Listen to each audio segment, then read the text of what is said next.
Listen, you're not crazy for asking, what's the point of investing 25 bucks every payday? Seriously, in today's economy, 25 bucks feels like nothing more than pocket change. It's not even enough to buy milk, butter, and eggs. So what's $25 going to do in the stock market right now? Here's the thing. Small investments are like strategic moves. They don't win the game alone, but they set you up to win. 99% of people are only focused on their next move, their next bill, their next paycheck, their next purchase. But the grandmaster chess player, the 1%, they see the entire board. They're thinking about moves that will compound on the money they've already made. And that's what makes them elite. So in this video, I want to show you how to stop treating investing like it's only for rich people and start investing like someone who's looking 5 moves ahead, so your small investments add up to future wealth. So let's start with how we feel about investing money. A lot of people think of investing as something only rich people do, pouring thousands of dollars into the market so their money grows faster and makes them even richer. For others, investing just feels too risky, or maybe it feels too unattainable to even think about starting. No matter which group you fall into, here's the truth. You don't need to start with a bunch of money. What you do need are 2 things: time and consistency. And here's why I say this. There's a powerful mathematical principle in investing called compounding interest. Investopedia defines compounding as the process in which an asset's earnings from either capital gains or interest are reinvested to generate additional earnings over time. Think of it like a snowball rolling downhill. At first, the snowball is really small and the slope feels pretty slow, but over time, as it picks up more snow, it gets bigger and bigger, and the slope gets steeper until it's moving faster and growing larger all by itself. And that's what your small investments do over time. The reason it works is because you're letting time do the heavy lifting. Albert Einstein famously said, "Compound interest is the 8th wonder of the world. He who understands it, earns it. He who doesn't, pays it." So even if you start investing just a small amount every payday, you're not just investing dollars, you're investing time, and that's your most powerful wealth building tool.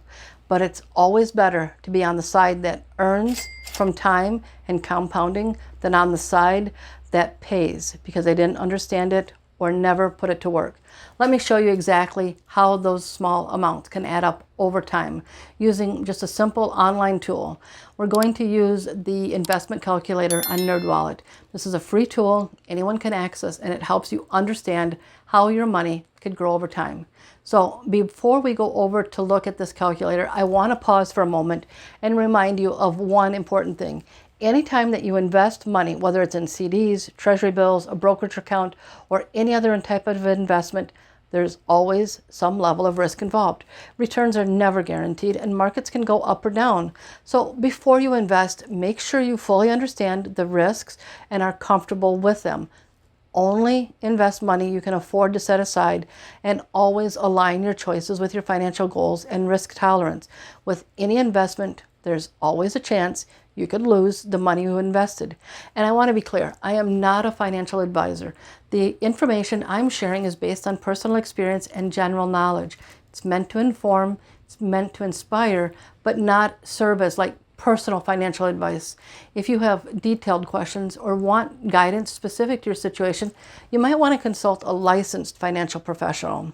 Okay, so now that we've got that covered, let me show you how to use the NerdWallet investment calculator so you can see how small amounts add up over time.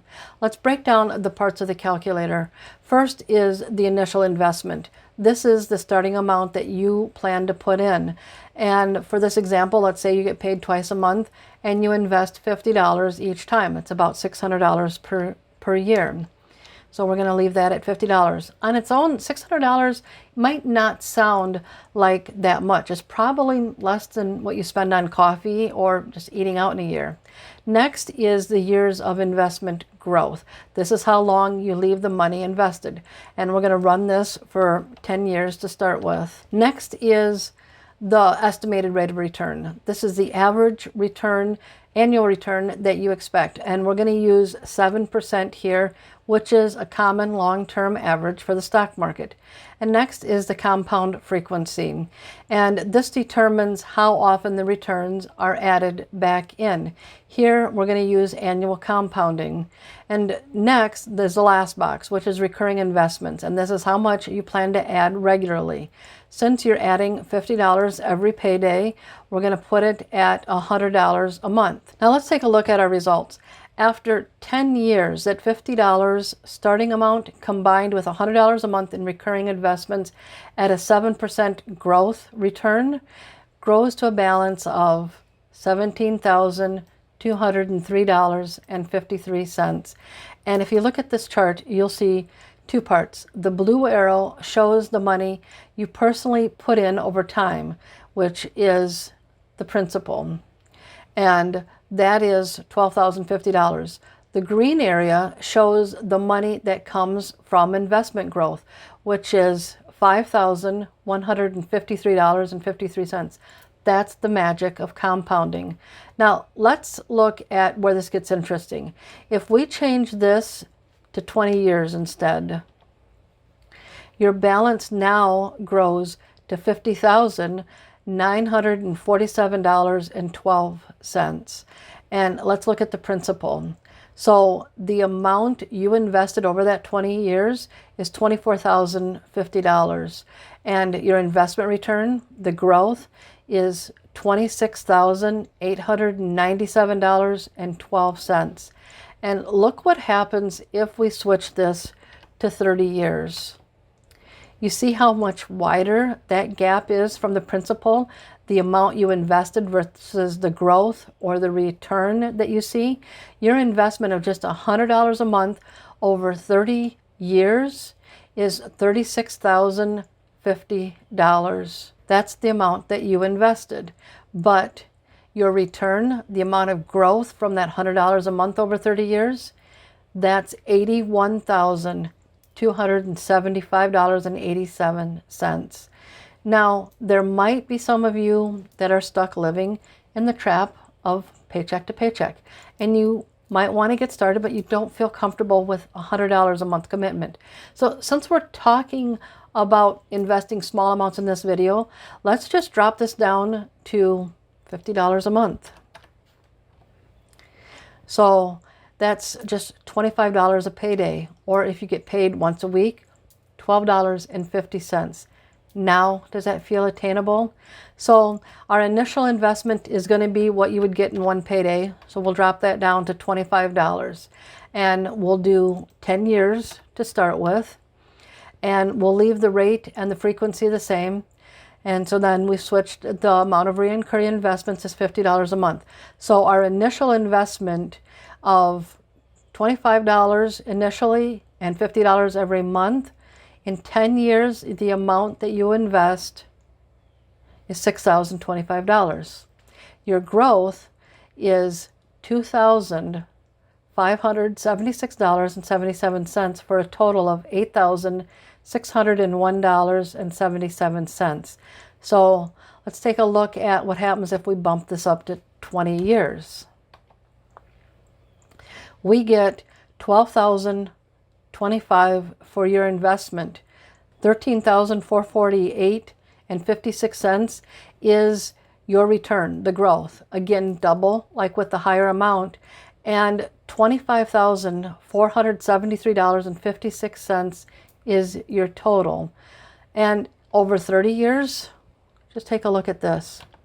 $18,025 is what you would have invested over 30 years. And your return is $40,637.94 for a total balance of $58,662.94. Even if you're starting small, 50 or 100 bucks a month, you're not just building savings, you're building momentum. And the longer you keep your money invested, the more time you give it to grow and accelerate. That's why small, consistent contributions matter so much, because they stack up and start working for you. And here's the exciting part. Over time, as your financial situation improves, you can increase the amount you invest, creating even more growth and seeing even greater returns. So now that you've seen the numbers showing how small amounts grow over time, The next question is, where do you start? So let's break this down into 3 quick steps. Step 1, choose your platform. There are a lot of beginner-friendly tools designed for people investing small amounts. Here's a few examples. Fidelity or Schwab, major brokerages that offer no minimum investment accounts and let you buy fractional shares. Robinhood or Public, that are easy-to-use apps that let you buy individual stocks or ETFs with no minimum. Step 2 is to set up recurring transfers. The best way to make small investing successful is just to automate it. Decide how much you want to invest, maybe $25 per payday or $50 per month. Set up an automatic transfer or a recurring investment inside the app or the account. Treat it like a bill you pay to your future self. Remember, you're not relying on willpower, you're building a system. And step 3 is just to keep it simple and consistent. When you're just starting, you don't need to overcomplicate things. Focus on broad-based investments like index funds or ETFs, which spread your money across many companies. Don't stress about picking individual winning stocks. That's not the goal here. The key is to stay consistent. Keep investing regularly, even if the market goes up or down. You don't need to have it all figured out on day one. The most important thing is just to start with what you can where you are right now. Over time, you can adjust, learn, and grow, but you can't build wealth from the sidelines. You have to get in the game. So now that you know that investing small amounts really does pay off and you've got the tools to get started, the next step is to start using some of the strategies that the pros use to boost their results.